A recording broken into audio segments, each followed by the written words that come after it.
Minasang, daiheng desu yo. Jadi kalau minasang itu asal-asalan atau cuman asal ingin bekerja di Jepang tanpa tahu Jepang itu kayak gimana, itu pasti akan nyesel di belakang. Hai minasang, ohayo gozaimasu, konnichiwa, konbanwa. Oke minasang, sashiburi desu ne. Mungkin sudah beberapa bulan saya tidak upload video atau tidak membuat video ya, karena memang ada kesibukan yang sangat luar biasa. Dan, di video kali ini, saya sangat tertarik atau terpanggil sekali untuk mengomentari, sebuah permasalahan yang ada atau yang, yang akhir-akhir ini sedang viral ya. Nah, permasalahannya itu, yang saya baca atau yang saya dengar atau yang saya simak ya minasang ya. Jadi, saya tidak tahu kronologi yang sebenarnya kayak gimana, tetapi saya melihat atau mendapatkan informasi ini dari media sosial, baik itu dari Facebook, dari TikTok, dan semacamnya. Jadi akhir-akhir ini ada berita atau kabar bahwa ada, kandidat atau, pemagang lah tepatnya, pemagang yang, setelah masuk perusahaan 3 hari ya, 3 hari setelah masuk perusahaan itu kabur minasangnya. Dan ini juga jumlah yang tidak main-main ya minasangnya, bukan satu atau 2 orang, tetapi, 9 orang atau 10 orang. Kalau nggak salah sih 9 orang yang saya simak kemarin, tetapi tadi saya sempat melihat lagi itu ada 10 orang. Nah, saya juga bingung nih yang mana yang benar. Tapi kalau misalkan seandainya 9 saja, 9 orang saja, ini sudah lumayan banyak minasa. Nah, hari ini saya ingin mencoba untuk, eee,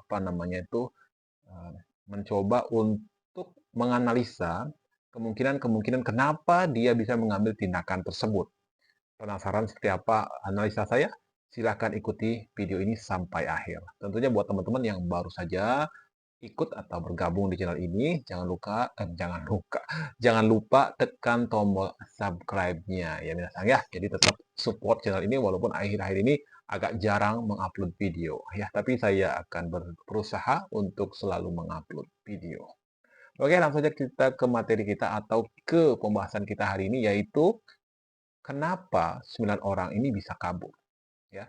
Menurut, prediksi saya, bukan prediksi sih, maksudnya pendapat saya, ada beberapa hal yang mungkin menyebabkan mereka harus kabur atau mengambil keputusan kabur, ya. Yang pertama adalah, ke-9 orang ini mungkin saja, ya, tidak mendapatkan penjelasan terkait pekerjaan yang mereka akan ambil di Jepang atau yang akan mereka kerjakan di Jepang. Atau bahkan mungkin sudah diberitahu pekerjaannya kayak gimana, tetapi, si kandidat atau orang yang bersangkutan tidak ingin tahu, cuman ingin ke Jepang aja dulu, ya. Siapa tahu nanti setelah beberapa hari bekerja dan bisa menyesuaikan diri sehingga ya bisa terbiasalah intinya, ya.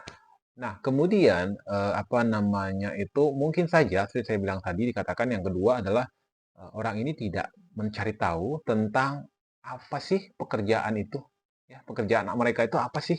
Ya misalkan, mungkin pas perekrutan itu adalah pekerjaannya misalkan ada Kikai Seko atau Tobi deh, Tobi ya, Tobi mungkin, adalah sebuah, pekerjaan yang dikatakan menakutkan, ya, karena tingkat kebahayaannya itu lumayan tinggi. Nah, tetapi, tanpa mengetahui ini, ya, para kandidat ini melamar begitu saja, ikut job tersebut, ya. Jadi tanpa mencari tahu lagi atau mencari tahu detailnya Tobi itu kayak gimana sih.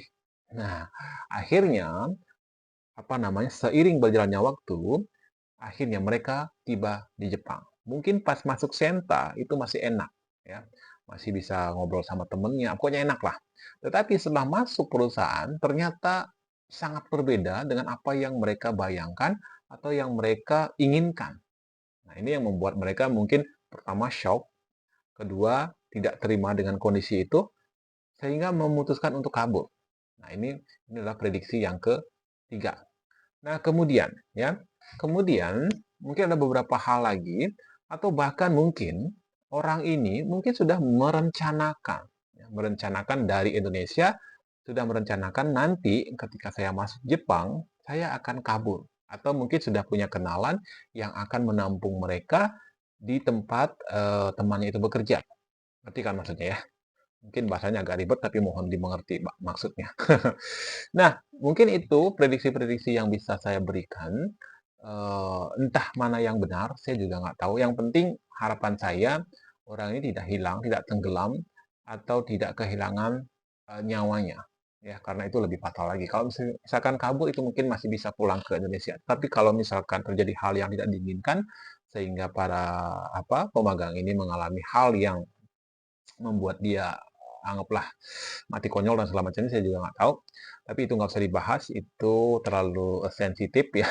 Nah, kemudian di sini saya ingin memberikan sedikit pesan buat teman-teman yang akan atau yang ingin bekerja di Jepang atau mempunyai maksud untuk bekerja di Jepang. Ya, apa itu? Yang pertama, ketika kalian ingin magang atau ingin ikut program magang atau ingin bekerja ke Jepang lah intinya. Pertama-tama kalian harus mencari tahu bidang apa saja sih yang bisa kita kerjakan atau kita ikuti dalam program magang ini ya. Pertama mungkin di bidang konstruksi. Nah, di konstruksi ini juga akan ada banyak hal misalkan atau banyak bidang yang bisa kalian ambil. Misalkan ada tobi, ada penggalian tanah, ada pengoperasian alat berat, terus ada pemlesteran, terus ada pokoknya banyak lagi deh. Jadi ini namanya konstruksi, tapi di dalam konstruksi itu ada banyak lagi bagian-bagiannya minasang ya. Nah, mungkin untuk saat ini yang agak ditakuti itulah di tobinya ya. Jadi sebelum kalian memilih pekerjaan ini, silahkan cari tahu satu persatu. Tobi itu kayak gimana? Terus ada penggalian tanah itu kayak gimana? Pengoperasian alat berat itu gimana? Kalau pemeleseran mungkin sudah nggak perlu dibayangin ya.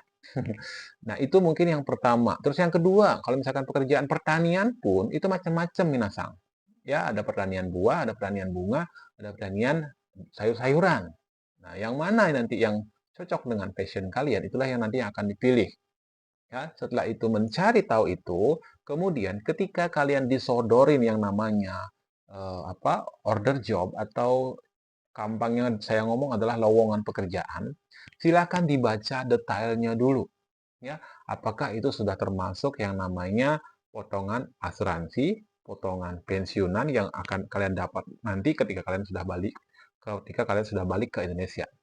Karena ada beberapa perusahaan yang tidak menyertakan itu. Mungkin ketika kalian di Jepang tidak membayar pajak, dalam artian itu akan sedikit memudahkan kalian, tetapi kalian akan dimasukkan yang disebut dengan kokuming ya. Kalau nggak salah itu kokuming hoken. Nah, ini juga sama-sama membayar, tapi bedanya kokuming hoken ini kalau nggak salah ya biasanya, ini tidak bisa dicairin. Jadi kalian pulang, kalian nggak bisa mencairin pensiunan itu. Ya, itu hangus. Tetapi ada yang disebut dengan kosenengking, nah ini bisa kalian cairin. Setiap bulan kalian bayar itu ibaratnya nabung. Nabung, nabung, nabung, nanti setelah pulang itu bisa dicairin. Kalau nggak salah itu sampai 100% bisa dicairin. Kalau nggak begitu mungkin 80% itu bisa dicairin. Tapi akhir ini saya dengar itu 100% bisa dicairin. Ya. Nah, kemudian silahkan lihat juga gajinya. Ya. Gajinya itu berapa sih kotornya? Setelah semua itu dipotong, bersih yang kalian terima, itu berapa? Kalau sudah tahu itu berapa angkanya, silahkan kalkulasi. Ya. Misalkan biaya hidup berapa, mau dikirim ke keluarga berapa, buat tabungan sendiri berapa.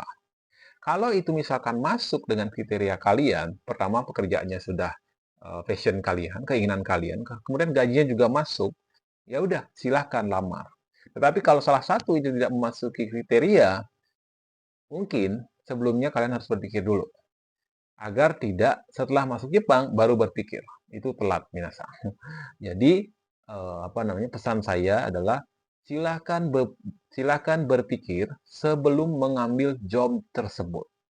Ya, jangan semata-mata yang penting bisa. Nah, karena ini sering sekali saya dengar, yang penting bisa berangkat ke Jepang dulu sensei. Nah, yang penting bisa berangkat ke Jepang dulu sensei. Nah, saya juga kadang-kadang berhati-hati sekali untuk mengambil orang yang kayak gini. Karena tujuannya pasti ada di belakang itu. Karena pertama-tama yang penting berangkat dulu. Setelah itu mau ngapain, dia yang tahu rencananya dia. Nah, ketika saya menerima kandidat, saya biasanya memikirkan sekali omongan-omongan seperti itu. Yang penting berangkat dulu. Yang penting berangkat dulu nih maunya gimana? Setelah berangkat mau ngapain? Apakah mau nanti menyelesaikan kontrak yang 3 tahun atau setelah ke Jepang akan mengambil langkah lain? Nah, itu membuat saya selalu bertanya-tanya. Oke, minasan, jadi kesimpulannya adalah pertama-tama untuk kasus kabur ini mungkin ada banyak alasan ya, hanya mereka yang tahu. Kemudian untuk buat teman-teman yang akan atau yang sudah mungkin yang sudah keterima di perusahaan itu silakan berpikir Atau silakan mungkin mencari tahu tentang bidang pekerjaan kalian itu. Kerjaannya kayak gimana, letaknya di mana, apa saja sih yang ada di situ. Sehingga nanti ketika masuk Jepang itu nggak kaget lagi minasan. Ya. Kemudian buat yang belum keterima, silahkan mungkin simak yang omongan saya yang tadi. Kalau belum paham maksudnya, tolong disimak lagi biar maksudnya itu apa namanya kesampaian. Ya, oke minasan, mungkin itu saja di video kali ini. Mudah-mudahan ini bermanfaat. Jika bermanfaat, silahkan di-share ke teman kalian atau ke media sosial kalian lah, bantu di-support maksudnya ya. Jadi belepotan banget sih ngomongnya, karena ya memang jarang banget sih sekarang berada di depan kamera, jadi di depan kamera sekali-kali itu kayak gimana ya, deg-degan, ya kayak gimana gitulah, tau lah ya.